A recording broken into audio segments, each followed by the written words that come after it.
Muy buenos días, bienvenidos a Encuentro con Julio Villagrán. Estamos listos ya en esta mañana de lunes 3 de diciembre. Hemos llegado al último mes del año, se nos ha ido muy rápido, pero ya estamos listos para llevarles una propuesta de Encuentro con Julio Villagrán. La semana pasada estuvo con nosotros Zaira Barrera y Armando Álvarez de la UCA, exponiendo un tema interesante sobre las pensiones y también sobre la deuda pública.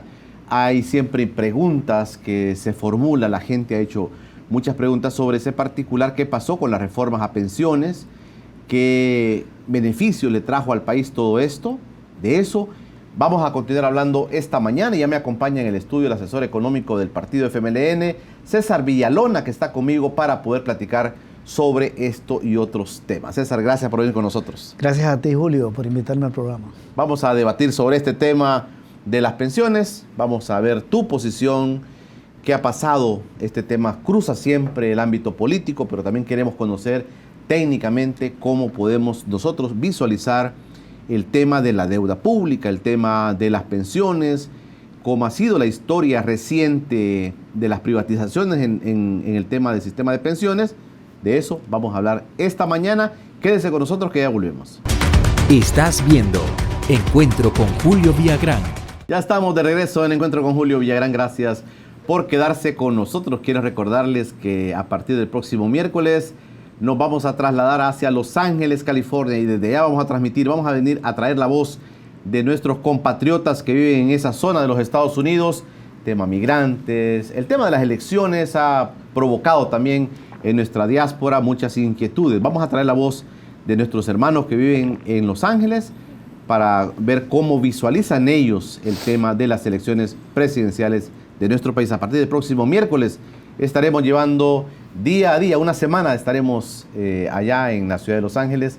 Gracias a todos los que nos están ayudando mucho y sobre todo al consulado de El Salvador en Los Ángeles, que está procurando que nosotros hagamos nuestro trabajo. Gracias a la señora cónsul Mercedes López, que se ha puesto, digamos, a la orden para poder ayudarnos a transmitir a todos ustedes nuestra entrevista de Encuentro con Julio Villagrán.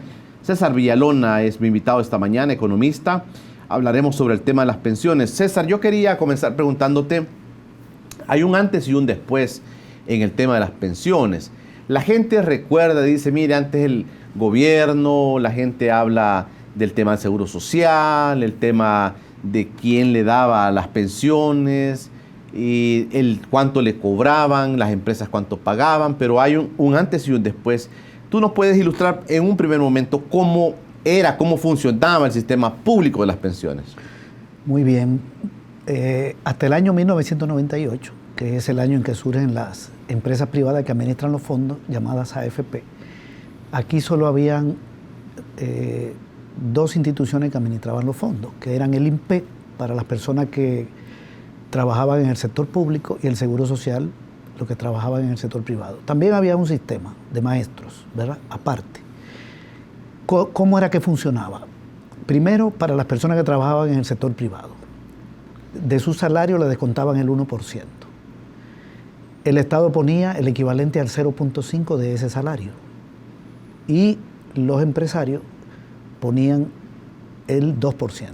Entonces esa persona, si ganaba $100, le quitaban $1, el Estado ponía 50 centavos, lo estoy poniendo muy micro, y el empresario que lo contrató a esa persona ponía $2. Eso eran $3.50, o sea, 3.5%, el equivalente del salario. Eso era para el Seguro Social.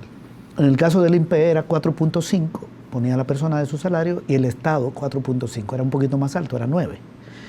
Entonces eso iban a esas dos instituciones a un fondo común, no habían cuentas individuales, sino que eso era un fondo colectivo que utilizaban estas instituciones para pagar pensiones. Voy a volver después sobre eso, pero ahora quiero tocarte otro punto. Las condiciones para jubilarse eran las siguientes. Un hombre tenía que cumplir 60 años o haber trabajado 15. Una mujer 55 y haber trabajado 15. También podía jubilarse si tenía 30 años trabajado, aunque no tuviera los 60 o los 55. Y también a los 35, que le llamaban pensión anticipada de vejez. Otro elemento importante era que a ti te calculaban la pensión a partir del salario promedio de los últimos 3 años.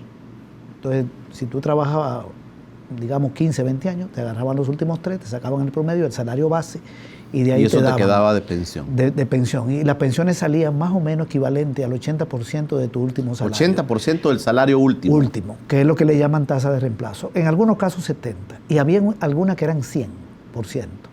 Eran pensiones bastante altas. Y eran pensiones vitalicias. O sea que eso no se terminaba, porque no era un fondo individual que termina cuando se acaba tu ahorro. Esas eran como las condiciones.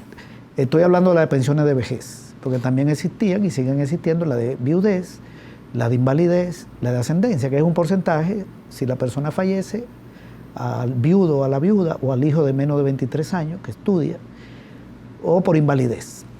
Eran porcentajes un poco menores.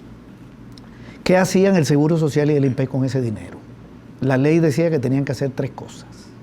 Uno era agarrar un poquito de ese dinero, una comisión pequeña para su funcionamiento, porque tienen personal, tienen que pagar energía eléctrica, agua potable, como cualquier empresa. Pero era un porcentaje que no llegaba ni al 3% de la cotización. Y con el resto del dinero tenían que pagar pensiones a la persona jubilada. Y lo que sobraba, que le llaman reserva técnica, todavía sobraba, era para invertirlo en determinadas obras, inversiones a empresas privadas o al Estado. Y con los intereses el fondo subía. El fondo subía. El pago de pensiones se hacía a la generación que salía y otra estaba cotizando. Por eso le llamaban solidario. Digamos, yo estaba cotizando. Unos subsidiaban a otros, digamos. Yo estoy cotizando, pero mi papá está jubilado. Claro. De todo lo que yo estoy poniendo, él se jubila. Se le están dando a mi papá. Sí, después yo salgo, una generación sale y está la otra. Y la otra sale y está la otra. Nadie tiene una cuenta. Aunque el Seguro Social y el INPE sabía cuál era tu salario, cuál era tu cotización. Entonces las pensiones eran diferentes según el salario. O el tiempo cotizado, si te jubilaba por pensión anticipada, etcétera. Y en ese momento, César, ¿cómo podemos sacar una fotografía del balance de lo que la gente cotiza y lo que la gente recibe de pensión? ¿Cómo es ese balance? Que al final nos lleva pues a decir cuánto el Estado aporta de esa cuota, pero en ese momento que se mantenía en esa situación que tú estás exponiendo, ¿cómo era ese balance, César? Mira, te voy a poner el año 98. Porque en el año 98 viene el quiebre, surgen las AFP. Antes de que surgieran las AFP, en el sistema público habían 5 personas cotizando por cada persona jubilada. 5 ingresos versus un egreso, digamos. Un egreso. El equilibrio está en 4, en un sistema solidario. ¿En 4? En 4. 4 que cotizan y por uno que jubilado. recibe. Por eso había reserva técnica, sobraba un poco. Aquí estamos poniendo cifras chiquitas, pero son millones de colones. Claro, colones en esa época. Que sí. Millones de colones, una cantidad grande. O sea que el sistema estaba en el equilibrio. Se cubría el gasto administrativo, se pagaba la pensión y había una reserva técnica. Que en el año 98, esa reserva, ahora te voy a dar el dato en dólares, para después compararlo con... Estaba en 338 millones de dólares. Tenían el Seguro Social y el INPE. Eso es lo que se llama reserva técnica, que es la que utilizan para prestar. O sea, tenían ahorro. Tenían una buena relación, cotizante-jubilado, un poco precaria. Es cierto, un poco precaria, pero todavía estaba por encima del equilibrio. Y tenían reservas. A pesar de que se dice, yo no me quiero meter en este tema, pero se dice que también se hacía un uso muy malo de los recursos, que hubo corrupción en el Seguro Social, en el INPE, o en el caso de Majano, del Seguro Social en el año 97, un desfalco de casi 5 millones de dólares, pero a pesar de eso, no estaban quebradas las 2 instituciones. Hay algunos economistas que dicen que sí, y hacen un cálculo que no es correcto. Te lo voy a poner como si fuera una persona. Vamos a suponer una persona que tiene un salario de $6,000, un buen salario. Esa persona vive sola. $6,000. $6,000. O pongámoslo de 5 y vive sola. Okay. Y tiene un préstamo para vivienda de $100,000. Obviamente el préstamo es muy superior al salario, pero la cuota de ese préstamo puede andar por $800, por $1,000. O 1,000, digamos. O 1,000. Es una persona que está solvente, ¿verdad? No se puede comparar la deuda de una persona con sus ingresos o la deuda del Estado con sus ingresos. En el sentido de decir que si supera los ingresos es muy pesada. porque la deuda de todo el mundo casi supera sus ingresos. Entonces el Seguro Social y el INPEC justamente tenían deuda, pero lo importante era que la pagaban y que tenían reservas técnicas. La variable aquí clave son dos variables. La relación cotizante-jubilado, que estaba bien, más o menos, y las reservas técnicas, tenían ahorro. Es como esta persona que gana 5,000, paga 1,000 y puede tener un ahorro de $2,000 en el banco, mensual o de 1,500. Solo que tuvo que endeudarse para conseguir una vivienda. O sea que en ese escenario que tú nos planteas, César, no es cierto que el Estado se estaba endeudando por el tema de las pensiones. O sea, tenía deuda, pero no estaba el sistema quebrado. Esta es la primera no había tesis. colapsado el sistema. No había colapsado el sistema. Esta es la primera tesis que quiero plantear, porque se ha dicho que había que privatizar porque estaban quebrados. Okay. Es cierto que las pensiones eran muy altas. Para que te salga el 70% de tu último salario, el 80 o el 100, eso podía llevar a una insostenibilidad.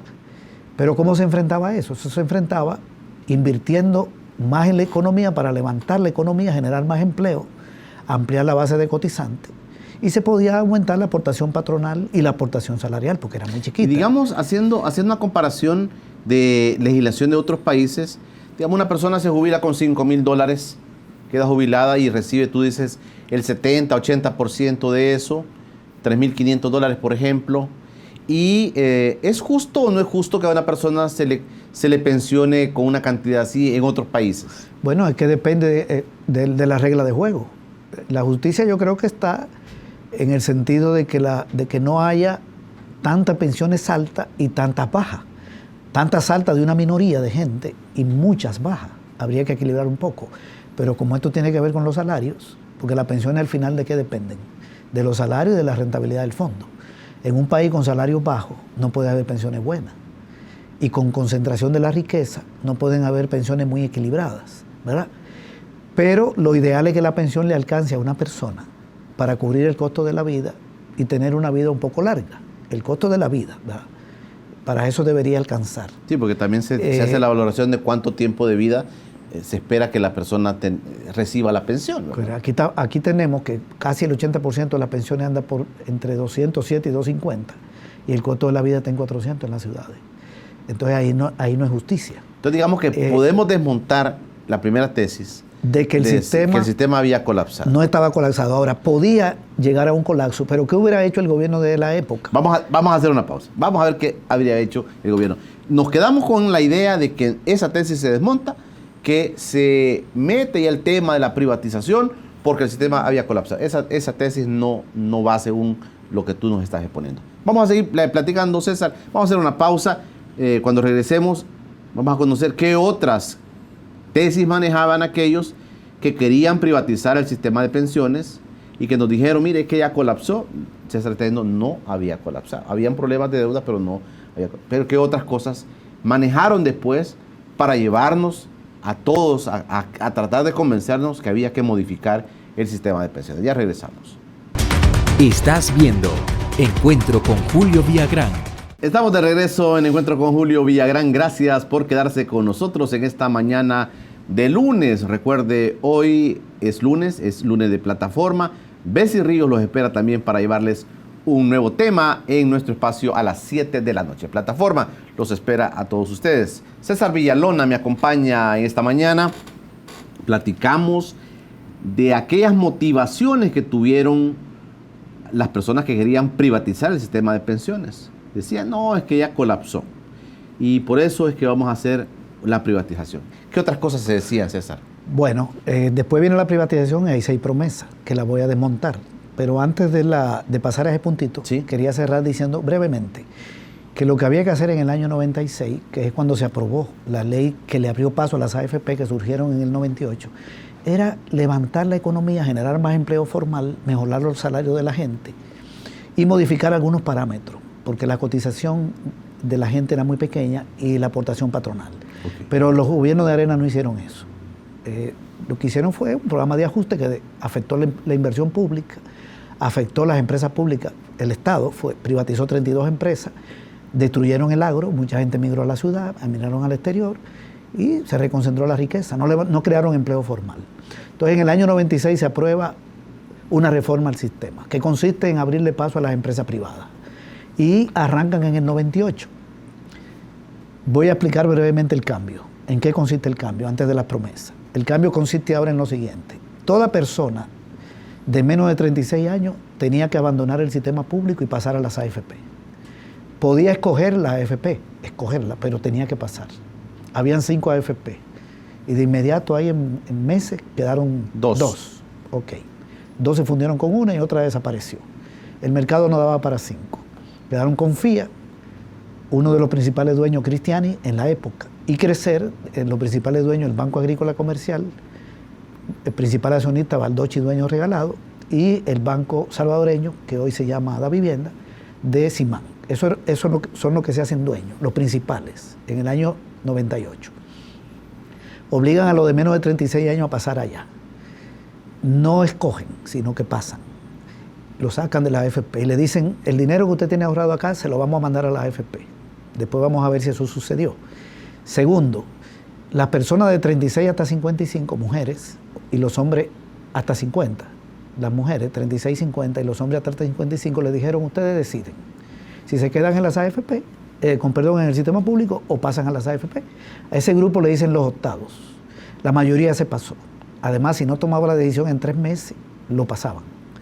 Le ofrecieron maravilla. Bueno, imagínate una persona que trabajaba en Almacenes Simán. Claro. El dueño de Almacenes Simán quiere que vaya a cotizar a Crecer, a su AFP. A su AFP. También dueño de la empresa de seguros, la Centroamericana. Entonces...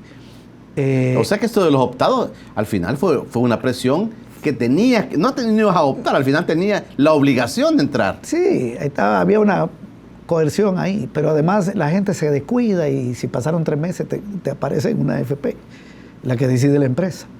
Bien, entonces la mayoría pasó al sistema privado y a las mujeres de más de 50 le dijeron ustedes se quedan en el sistema público y a los hombres de más de 55. ¿Por qué a eso los dejan? Porque esos se van a pensionar pronto y las AFP lo que querían era captar ahorros, no pagar pensiones. Los que van de salida se para quedan los aquí. que van entrando. Los que van entrando. Los que van entrando. Y además toda persona que consigue empleo a partir del 98 entra al sistema privado. El sistema público ya no tiene cotizantes nuevos, jamás. Solo va a parir jubiladas y jubilados, el público. Y el privado a recibir cotizantes. Bien, y se modifican los parámetros. Ahora la persona tiene que poner de su salario 6.25, no 1. Ponía el 1% el empleado. En el sistema privado. En el sistema privado. ¿Y el sistema público? No, en el sector privado ponía el 1. El 1. Pasa a 6.25. 6.25. Y en el sector público de 4.50 a 6.25. A 6.25. Ok, el Estado pasa a poner 7.75 y el empresario 7.75. Cualquiera diría, el empresario antes ponía 2 y ahora pone 6.75. El empleado de su salario 6.25 y el patrón 6.75. Antes el patrón ponía 2, pero le quitaron lo que le daba el Fondo Social de la Vivienda. Entonces, que era 5. De manera que el patrón pasa de poner todo a poner 6.75, pero se quita 5. Al final sale mejor, porque antes era 7. Era 2 y 5, 7. Le quitan este 5 y le suben el 2 a 6.75. Y de esas cosas nadie se acuerda ya. Le quitaron el 5% del Fondo Social. Del Fondo Social. Entonces queda con 6. Ahora la aportación es 13 en los dos sistemas. 13. El otro cambio es que la edad de jubilación ahora la modifican. Antes era 25 a 15 años trabajado, ahora sube a 25. Y después hubo una reforma en el 2006, donde ya se quitó lo de la pensión anticipada de vejez. Tú puedes trabajar 40 años y si no tienes los 60, no te puedes pensionar. Las personas tienen la obligación de cumplir 60 años para optar a jubilarse. Los hombres y las mujeres 55. Hombres, ya no vale, las mujeres 55. Ya no vale lo otro, la anticipada. Bien, entonces estos son los cambios. Y las AFP pasan a administrar los fondos con una comisión. Y se hacen una serie de promesas. ¿Cuáles son las promesas? Primero que va a ampliarse la cobertura. No es cierto. Cotizaba el 25% de la población económicamente activa en esa época, en el 98. El 25% de la gente activa de la cotizaba. Cotizaba. Y hoy, 25%. Hoy están cotizando, yo tengo el dato aquí, de cuánto están cotizando, incluyendo el sistema público, 735.000 personas. Y la PEA, 2.950.000. Divídelo, te da 25. La cobertura no se amplía. una privatización. Esa fue una promesa o sea, yo quiero entenderlo bien, César. O sea que dijeron, mire, con un sistema privado, con las AFP, la cobertura, o sea, van a haber más salvadoreños cubiertos con este sistema de pensiones, van a haber más y vamos a gozar de eso. Pero tú estás diciendo de que pasar de un sistema a otro, la cobertura no se amplía y que las estadísticas últimas dicen que el mismo 25%, igual que en aquel tiempo, tiene esa cotización. Sí, ¿para qué hicieron esa promesa? Para que la gente creyera, todo el mundo, que iba a entrar al sistema. Pero eso no depende de un sistema de pensión. La cotización... y cualquiera también, digamos, un legislador dice, mire, si vamos a crecer a un 35% de cobertura, qué bueno, porque los salvadoreños se van a ver beneficiados. Eso no pasó. ¿Y por qué tenía que pasar? Para eso tiene que modificar el mercado laboral. En un país con tanto empleo informal, ese es un buen tema. Informal, es una promesa que no la va a cumplir, porque esto tiene que ver con las características del mercado laboral. Esta es la realidad. Entonces, una cosa es ser afiliado y otra cosa es ser cotizante. La cobertura no se mide por afiliación. Cuando una persona saca el DUI, ya que tiene la edad, ahí lo afilian en una AFP. Sí, ¿Sabe cuánto claro. están afiliados? Más de 3 millones. Supera la PEA. ¿Y cuánto cotizan? 735,000, incluyendo 8,000 del sistema público. Entonces, esa fue una promesa que estaba condenada a no cumplirse. Una mala promesa. La segunda fue que se iba a ampliar, que iban a mejorar las pensiones. ¿Y por qué van a mejorar las pensiones? Si las pensiones dependen del salario. En un país con salarios bajos no puede haber pensiones altas, primero. Segundo, no podían mejorar porque hicieron un cálculo diferente ahora para sacarte la pensión.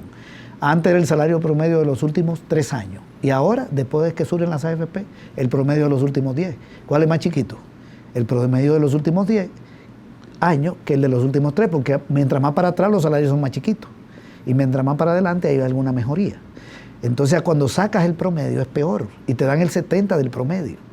Entonces, si antes te salía... Eso responde al hecho de que mucha gente se queja que lo que recibe de pensión es muy poco, porque la tasa para poderlo calcular, la pensión que te va a quedar es de 10 años, y en 10 años, bueno, 10 años atrás tenías un salario bajo, digamos, aunque hayas terminado con $1,000, ¿verdad? Pero para atrás el promedio te queda bajo. Claro. Es lo que la gente dice, mire, la pensión que recibo es muy poca. Así es. Las personas que tenían menos de 36, que se están jubilando en estos momentos, que son mujeres, porque ningún hombre con 36 todavía se puede pensionar, pero ya hay mujeres que tienen más de 55, 56, le está saliendo, si su último salario son $1,000, le están saliendo $240, $250. Yo tengo testimonio, gente que me ha mandado correos. Incluso yo estuve en la UCA en un evento donde una señora se paró y dijo, yo tengo un salario de $1,200 y me están ofreciendo una pensión de $280 y tanto. Eso es 25, 26. De $1,200 le van a dar una pensión de 285. De 285. 285.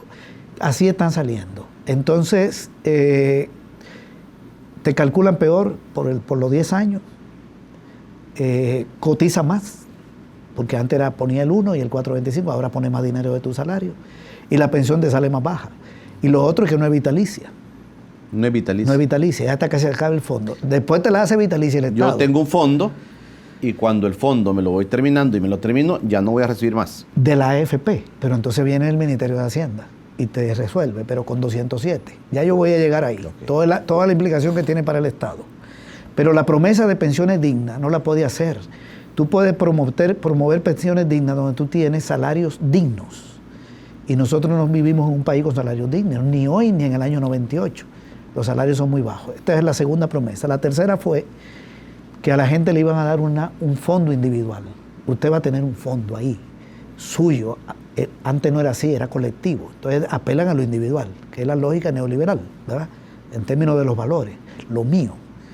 Y le va a salir una pensión altísima, porque ese es su dinero. Usted no se preocupe de los demás, preocúpese de usted. De usted.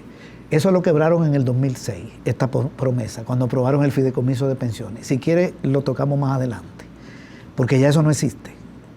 Eso existe en la mente de la gente. Pero en el 2006 se aprobó que las AFP agarraran ese dinero y se lo pasaran al Estado. Vamos a seguir platicando, vamos a hacer una pausa. Yo quiero preguntarte, dejarte planteado también, César, ¿qué lógica entonces se impone? Cualquiera puede adivinar y decir, mire, se impone la lógica del neoliberal, de las empresas, pero yo quiero que me resumas un poquito cuál es la lógica que manejan los privatizadores de esto. Eso te lo dejo planteado. Y otra cosa que se nos olvida muy fácilmente, César, es el contexto político que vivíamos. ¿Quiénes fueron los encargados de hacer estas reformas al sistema de pensiones? Que no se nos olvide eso, porque es un antes y un después en el sistema de pensiones. Vamos a ir platicando con nuestro invitado César Villalona en esta mañana de lunes. Estás viendo Encuentro con Julio Villagrán. Estamos de regreso en Encuentro con Julio Villagrán. Gracias por preferir quedarse con nosotros. Si usted quiere ver este programa y cualquier programa que estamos emitiendo en TVX, busque nuestro canal de YouTube, Informa TVX, y ahí va a encontrar todos los programas que aquí estamos emitiendo. También estamos en retransmisión a las 11 de la noche con este espacio. Platicando con César Villalona, economista, asesor económico del FMLN, sobre el tema del sistema de pensiones. Hay que tener un poco de memoria también para recordar en qué contexto político todas estas situaciones de la reforma de pensiones se dieron. Porque siempre hay voces que dicen y claman porque este sistema privatizado ha funcionado y descalificaron lo público. Algunos dicen, mire, pero tampoco tenía lógica seguir con un sistema público. Pero, ¿qué lógica se utiliza, César? ¿Qué lógica se impone en la reforma de pensiones de 1998? Bueno, la reforma se aprueba en el 96 y entra en vigencia el 98. El 98. La aprueban los diputados de Arena, PCN y PDC. Y el presidente, con un presidente de Armando Calderón Sol. El FMLN tenía desde el 94 21 diputados, pero se le fueron 7, quedaron 13. El FMLN no votó por esto, ni Cambio Democrático, que tenía en esa época, creo que se llamaba Convergencia, tenía también presencia en la Asamblea. Fue una privatización de estos 3 partidos, que formaron un bloque que hasta todavía hoy están aliados, PCN, PDC y Arena. Te decía entonces que en el año 98, cuando surgen la empresa privada, la gran lógica es convertir esto en un negocio privado, porque lo administran empresarios con ganancia. Cuando era público, lo administraban el Seguro Social y el INPE sin fines de lucro. Inclusive la gente de la UCA que estuvo acá nos estaba diciendo, César, que los mismos funcionarios que tuvo Cristiani, el mismo hijo de Cristiani, el secretario técnico de la presidencia de Cristiani, el funcionario del Banco Central, al final aparecen en la junta directiva de las AFP. Así es. Y como socio, estos grandes empresarios, principalmente Cristiani, Baldocchi, dueña, y Simán. Esos son como los principales en ese momento. Nosotros tenemos los datos de los dueños hoy. Ahí siguen habiendo Simán, está Poma, está Interiano, el presidente del COENA. Mauricio Interiano. Mauricio Interiano es socio, no sé si de Confía o de Crecer. Entonces, esto es un negocio privado, ¿verdad? Se convierte un fondo público en un negocio privado que le da alta ganancia. Y se dan 2 justificaciones. Uno, que el sistema público está quebrado, y la segunda es que van a mejorar las pensiones de la gente. La promesa que te estoy haciendo, que hasta ahorita me refería a cobertura, que no tiene sentido, pensiones dignas, así lo pusieron en el proyecto, pensión digna, eso no existe, ni podía existir con salario bajo. Tercero, el sistema de capitalización, que voy a volver sobre él.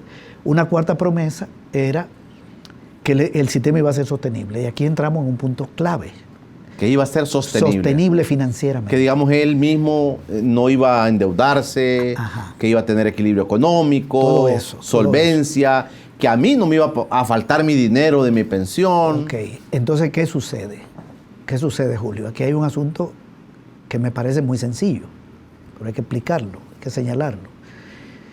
Si obligan a la gente a salir del sistema público para las AFP, y en el sistema público dejan la gente jubilada, y la que se va a jubilar, la que se va a jubilar en pocos años, ¿qué va a pasar aquí en el sistema público? ¿Qué va a pasar en el Seguro Social y qué va a pasar en el INPE? Eso es elemental. Aquí va a venir un problema financiero, porque está sacando los cotizantes para las AFP y está dejando los compromisos financieros aquí. ¿Cuál es el año del quiebre? El año del quiebre es el año 2001.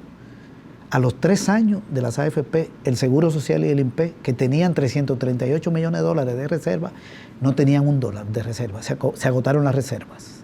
La ley establecía que había que crear un fondo para cuando llegara ese momento, con entre el 0.5 y el 1.5% del presupuesto del ministerio que maneja Hacienda, del gobierno. Se hizo un intento y se consiguieron unos dineritos ahí, pero ese fondo finalmente no se sacó del presupuesto. De manera que en el 2001 el Seguro Social y el INPE ya no pueden pagar pensión. Se le acabó el dinero Pero además mira la relación ahora cotizante-jubilado. Yo te decía que estaba 5-1, ahora es al revés. Para el año 2001 tenían 50.000 cotizantes, o te lo voy a poner de otra manera. En el año 98 tenían 205.000 cotizantes, y en el año 2001, 50.000. Se le fueron el 75%. ¿Para dónde se fueron? Para las AFP. Quedaron 50.000 aquí cotizando. ¿Y a cuánto había que pagarle pensión? A más de 50.000. Uno por uno. Se rompió el equilibrio. ¿Quién asume el pago de pensión? En ese momento, 2001. El Estado. Aparece el Ministerio de Hacienda. El presidente Flores dice, entonces la va a pagar Hacienda. Hacienda no pagaba pensión, porque la pensión la pagaba el Seguro Social y el INPE. Es como que tú trabajas en la CEL, ¿de dónde sale tu salario? Tú trabajas en una empresa pública, pero tu salario sale de la CEL, no del Ministerio de Hacienda. Si el Ministerio de Hacienda paga el salario de los empleados de la CEL está quebrada. Una empresa pública funciona con sus ingresos. Entonces Hacienda comienza a pagar pensión. ¿Quién es Pero el ellos presidente? calcularon de que eso no iba a durar mucho, porque digamos ya estaba pasando casi toda la gente por el sistema. Tenían que haber calculado que venía eso. ¿Qué hace el gobierno de Flores? Decide que Hacienda lo pague vendiendo bonos. Y se aprueban bonos del 2001 al 4 por 611 millones. Te estoy dando datos exactos. 611 millones. En ese periodo, 611. ¿Quién lo aprueba los bonos? La Asamblea Legislativa. El FMLN dio los votos por esos bonos, para garantizar que se le pagara pensión a la gente del sistema público. Un sistema quebrado por aunque no estuviera de acuerdo con la privatización, pero dio los votos hasta el año 2000, lo dio hasta el 6, hasta el 5. Entonces viene el primer endeudamiento. Luego llega el gobierno de Saca, y Saca sigue vendiendo bonos por 600 millones. ¿Cuánto llevo? 1.611. 1.211. Dinero que no regresa. Lo está pagando Hacienda, todavía esos bonos están pagando. Un bono del año 2001 a 20 años vence en el 21. Un bono del año 2002 a 20 años lo va a pagar el gobierno que viene, lo va a terminar de pagar, lo va a terminar. Un endeudamiento. César, eso es deuda pública. Es deuda del gobierno central. Es deuda del gobierno pública, central. Deuda pública. Es más amplio, digamos, pero el gobierno central paga. El gobierno eso. central. La pública incluye la del gobierno, la de las instituciones financieras y no financieras del Estado. Pero aquí es del gobierno central pública. Y lo aprueba la Asamblea. Comienza el problema para Hacienda. Pero viene otro problema. Que esta es una historia que es curiosa, porque en el año 2003 se jubila la primera persona de una AFP. En el año 2003, ¿qué pasó en el 2003? Que una mujer que tenía 50 años, en el año 98 ya tenía 55, o un hombre 55, 60, y habían cotizado más de 25 o 25, y se jubilan. Y cuando le salen las pensiones, le sale el 30-25% del último salario. 30 o 25% de su último salario, eso le salió. Como están saliendo hoy, a los que tenían menos de 36. Y Francisco Flores dice, bueno, ¿cuánto le salía en el Seguro Social o el INPE? 70, y aquí 30. O sea, una persona que se jubilaba con $1,000 le salían 700. Aquí de la AFP se jubila y tenía un último salario de 1.000, le salen 300. Entonces Flores dice que darle un complemento. Decreto 1237. Démosle 400 para que le saliera. Le sonó ridículo lo que le daban. Sí, entonces vamos a ayudarla para que le salga igual que en el sistema público. ¿Y quién lo pone? Los otros 400, para que sean 700, el Ministerio de Hacienda. Eso es parte de los bonos. Pero resulta que va a llegar un momento en que se va a acabar lo de la AFP. Esa persona puede tener 7, pero cuando se le acabe lo de la AFP, ¿cuánto le va a estar dando el Estado? 4, ¿verdad? En el ejemplo que estoy poniendo. Entonces llega Saca y en el año 2006 dice, lo que hizo Flores está bien, ayudó a la gente, a este grupo, a costa del Estado. Pero yo quiero ahora hacer lo siguiente. Cuando se le acabe la de la AFP, que el Estado le siga dando los 7. No los 4, que es el complemento, sino 7. Es del decreto 100, la esencia del decreto 100. Entonces tú puedes decir, a esta gente no le está yendo mal. Estos son los optados, el grupo optado, nada más. Para ello vale. Pero ¿a costa de quién? Del Ministerio de Hacienda. ¿Y de dónde saca el dinero? El Ministerio de Hacienda vendiendo bonos. Y a partir del 2006, el FMLN dice, vamos a hacer lo siguiente. Y cambio democrático. Ahí estaba Héctor Dada de diputado. No vamos a dar los votos por los bonos. Hay que buscar una reforma al sistema porque se ha quebrado el sistema público y está endeudando al Estado. Y la bancada del Frente y la de CDU, creo que se llamaba, dice que no. Entonces quedan 48 diputados. No se puede aprobar bono. Haceme un alto. Ahí te vuelvo a preguntar, ¿qué lógica entonces sigue aplicando ya, digamos, en el caso Tony Saca? ¿Qué lógica utiliza? ¿Hacia dónde dice vamos a llegar con esto? Ok, primero la lógica anterior. Una privatización que saben, Sí, claro. que saben que va a quebrar al sistema Claro. público y que saben lo que la hicieron. Pero ahora viene Saca y ya la vive. Ajá, sí, la vive Flores Paco Flores, sí. y la vive Saca y que saben que va a endeudar Hacienda. No hay problema que se endeude Hacienda. Aquí hay ganancia en las AFP. Hay que ver el Ministerio de Hacienda y de dónde saca el dinero Hacienda para pagar esa deuda. Del IVA, de cada $100 que recauda, 80 lo pone la población. O de rascarle a los otros presupuestos. A los otros presupuestos o vendiendo bonos. Y los bonos hay que pagarlos. Hacienda recauda con impuesto al consumo. La mayoría todavía hoy es el consumo. El pueblo es el que paga. Entonces a ellos les da igual el endeudamiento público. Pero cuando le paran la venta de bonos, entonces saca, 48 diputados aprueban el fideicomiso de pensiones, que es una figura administrativa. Ahora no vamos a vender bonos porque no podemos. Pero le vamos a decir a las AFP que le presten el dinero al Ministerio de Hacienda. Y el dinero Y llega. el mismo dinero es el mismo dinero nuestro. El dinero tuyo lo pasaron a las AFP, del Seguro Social y limpié a las AFP. Y luego de las AFP Las echan AFP mano están prestando mi dinero al gobierno al gobierno. para pagar pensión del sistema público. Y todavía a ti te dicen que tu dinero tenga una cuenta individual, que solo es para cuando tú te jubiles pagar tu pensión. Eso todavía se lo dicen. Pero comienza las AFP a prestar en el año 2007. Se aprueba en el 6 y se inicia en el 7. Votaron los diputados de Arena, PCN y PDC. Yo recuerdo que Salvador Sánchez Serén, creo que era diputado, y el mismo Héctor Dada, no estoy seguro, pero tengo esta impresión de que ellos presentaron un recurso de inconstitucionalidad porque era un endeudamiento, sin 56 votos, aprobado sin 56 votos. No se me olvida un programa donde estuvo Héctor Dada con Julio Gamero, donde Julio Gamero decía, eso no es deuda, y Héctor Dada decía, eso es deuda. Entonces ella llamó a Acevedo, ¿cómo se llama? Que después fue presidente del Banco Central, Carlos Acevedo, lo pusieron por tele y dijo que es una deuda. O sea, era evidente que se había aprobado una deuda sin 56 votos. Entonces, la privatización era mover el dinero a las AFP y esto era agarrarlo para pagar pensión del sistema público quebrado. Y deciden la tasa de interés que el Ministerio de Hacienda va a pagar. La va a deciden pagar a ellos, las AFP. A las AFP, la deciden Yo te iba a ellos. preguntar cuánto de interés le iba a Ya no hay libre cobrar. mercado, ya no hay libre mercado, porque la tasa de interés la liberalizaron en el 93, que el Banco Central no la fijara. La fijaron así, la tasa LIBOR de Inglaterra, una tasa internacional, más 0,75. ¿Cuánto daba eso? 6.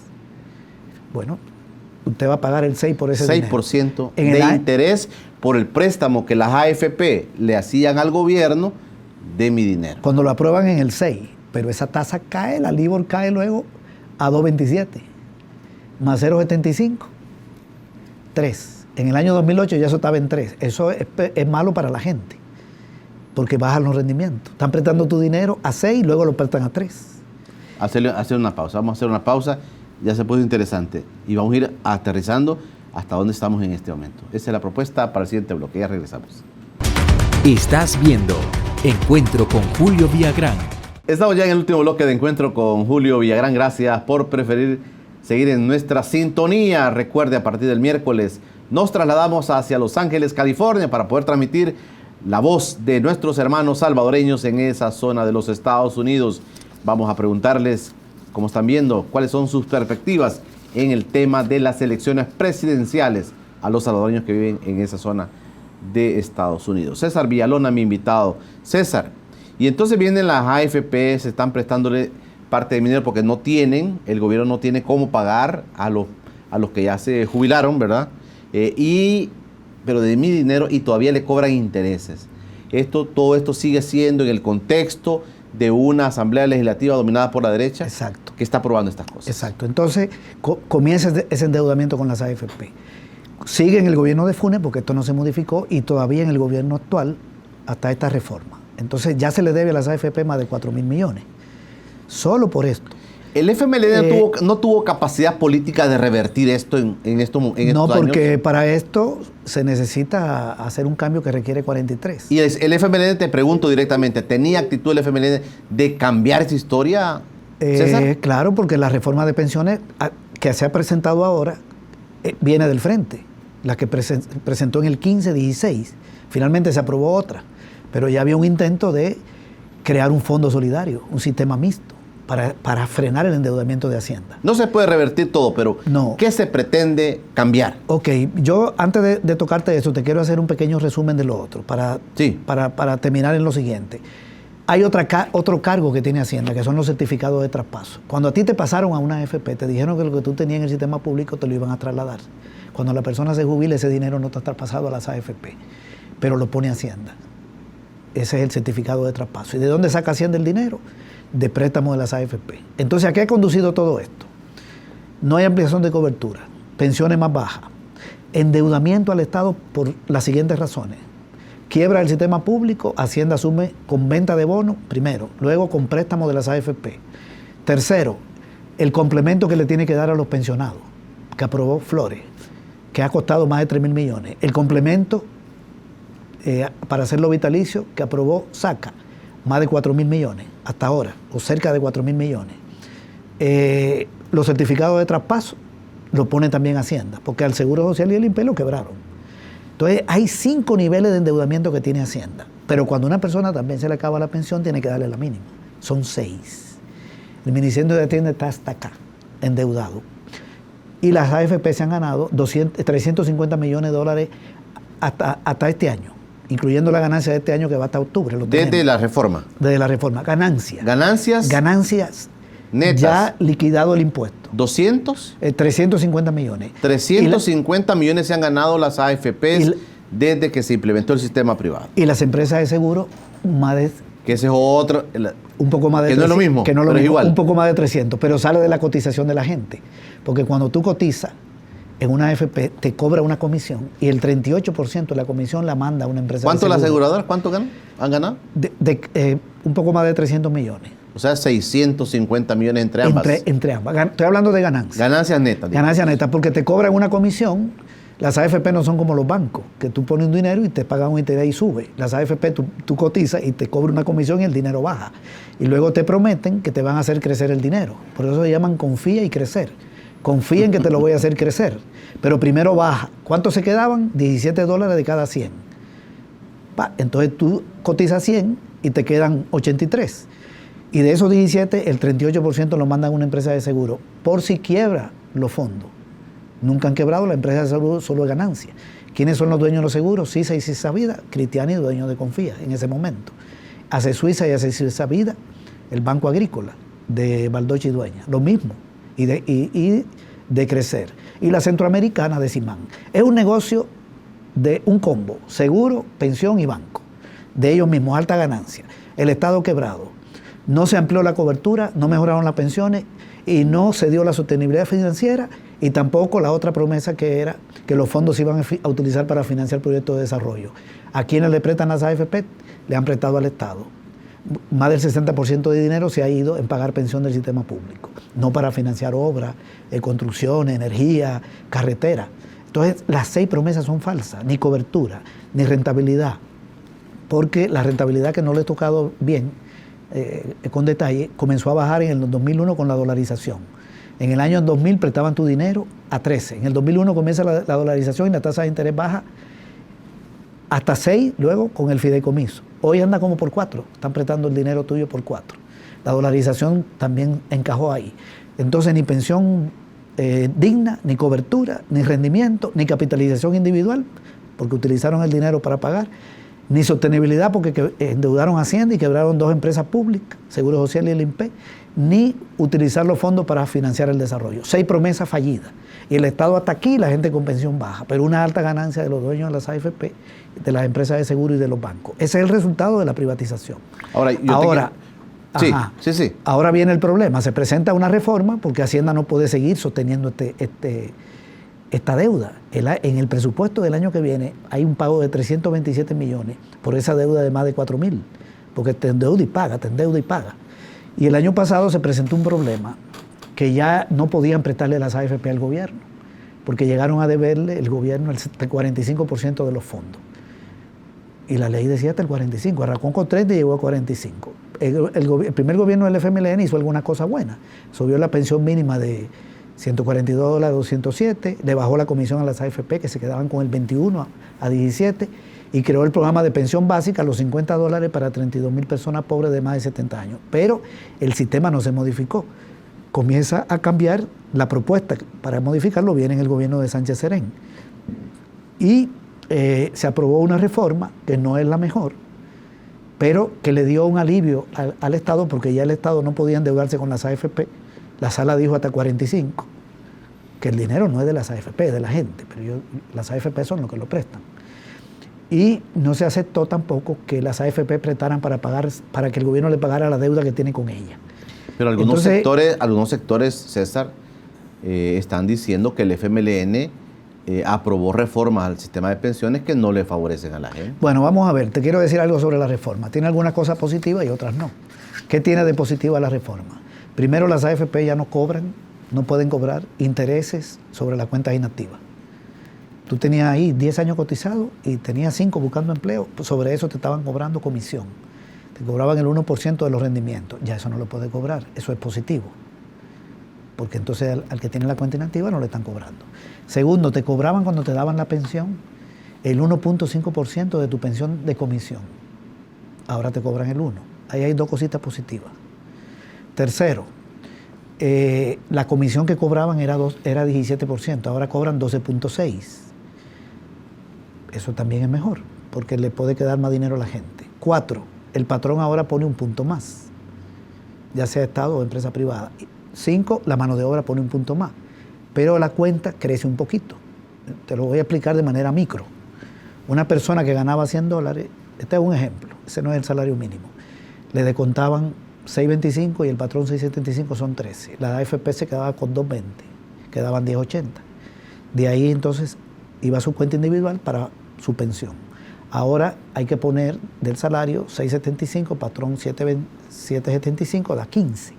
Pero la AFP se queda con 1.90, 12.6, quedan 13.10. Este 13.10 va a 2 cuentas. 8.10 para una cuenta tuya. Antes era 10.80, ahora son 8.10. Y 5 para una cuenta colectiva. Pero de estos 5 hay 3 que se van a sumar a los 8.10. Por lo tanto, te da 11.10 para tu pensión. Por lo tanto, es un poquito más alta. No es gran cosa, pero va a subir un poquito la pensión.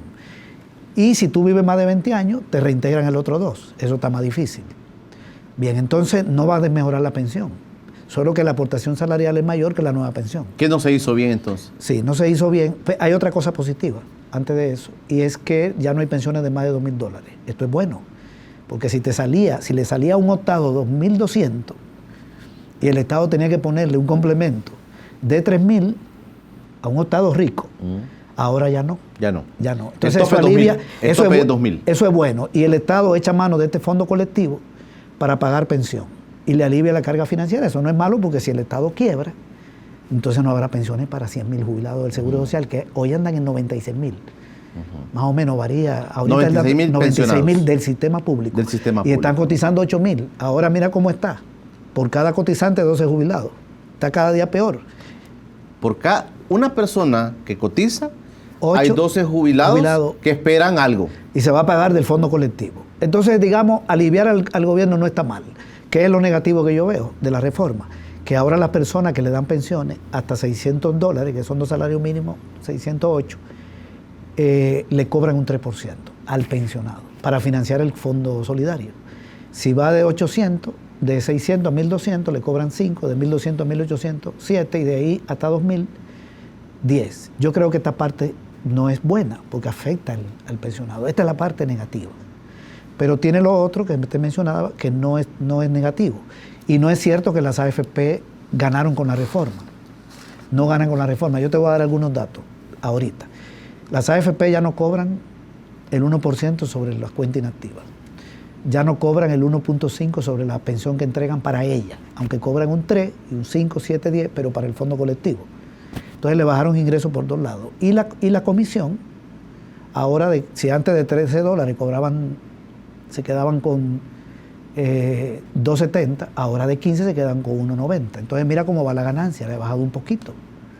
Yo no quiero decir que van a quebrar ni que no le vaya bien, pero para el mes de octubre del año pasado, la ganancia de las AFP, el mes de octubre, estos son los datos de la superintendencia, estaba la ganancia en $23.720.000, las dos. Este año, 25.321.000. Este año está en 23.720. O sea que tienen $1,5 millones menos de ganancia. La comisión, que eran 108 millones, ahora es 104. Le pasaban a las empresas de seguro 49, ahora le pasaron 46. Siguen ganando mucho dinero. Y cuando tú ves la ganancia antes del impuesto es menor, después del impuesto es menor, entonces hay más cotización, hay un poquito de personas más cotizando, pero las utilidades han bajado cuando termine el año en cerca de 2 millones. No estoy diciendo que están perdiendo. Claro. Es un gran negocio. Claro. Quiero terminar, tengo nada más un minuto, César, pero quiero preguntarte, ¿qué lógica debería usar el país? Hemos hablado de la lógica matemática, financiera en esto, pero ¿qué lógica? Independientemente de lo político, del contexto político, pero por el bien del país, ¿qué lógica deberíamos manejar en los próximos años para hacer sostenible el tema de las pensiones? Bien, dos ideas te voy a dar. Una, lo ideal, y otra, lo posible. Lo ideal es que aquí no haya AFP, que aquí haya un sistema público que administre los fondos de la gente sin fines de lucro, sin ganancia. Si a ti te dicen, Julio, por tu dinero, por tu cotización, te voy a quitar 12.6, que es lo que te quita la AFP. Por $100 te quita 12.60. Y una empresa pública te dice, te quito $2 solo para financiar el gasto administrativo y no tengo ganancia, no es mejor para ti, incluso en un sistema individual. Yo preferiría el colectivo, pero hasta un individual, eso es lo ideal. Y que crecen los fondos. Mejorar los salarios, mejorar la aportación patronal, que está todavía muy pegada de la salarial. Sí. El promedio en América Latina es diferente. En Colombia, por ejemplo, la gente pone 4 de su salario y el patrón pone 12. Aquí está muy pegado. Ahí estoy hablando de algunas cosas. Eso es lo ideal. Lo posible es que el Estado, en un gobierno del FMLN, esto que te estoy diciendo no es posible porque pasa por la Asamblea. Y pasa por la Asamblea, correcto. No te lo aprueba. Sí. Pero Hugo Martínez, presidente, Karina, vicepresidente, que construyan una AFP pública. Una AFP pública con fondos públicos. Y no había oído eso. Esa es la promesa que está haciendo en el programa de campaña Hugo Martínez. Es decir, ya tenemos un sistema mixto, porque es real, no desde el punto de vista de la administración, porque es privada, pero ya están los dos fondos. Que por cierto, a ese fondo colectivo que maneja la AFP, que estaba en la propuesta que hizo el gobierno cuando estaba ministro de Hacienda Cáceres, le llamaron el robo del siglo y finalmente lo aprobaron, porque ahí está el fondo colectivo pagando la pensión del sistema público, ¿verdad?